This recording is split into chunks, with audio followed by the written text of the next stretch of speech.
Yo, what's going on, people? Today I thought I'd share another grappling footage highlight with you. This is from a NoGi tournament called Rolling Thunder that I did last year.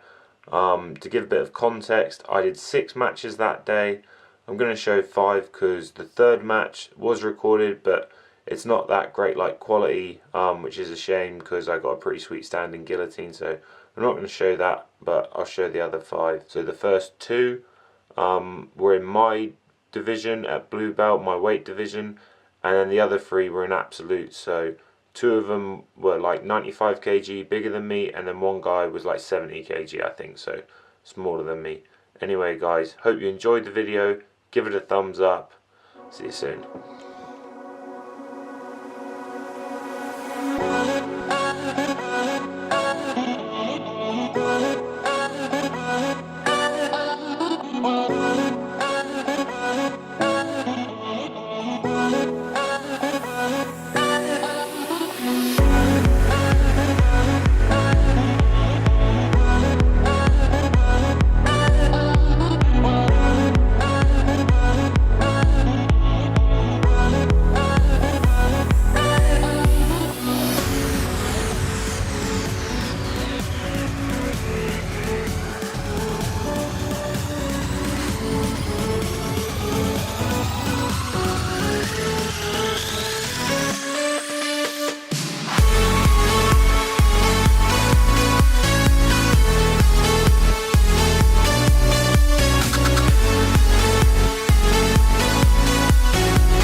Oh,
you're right. Yeah.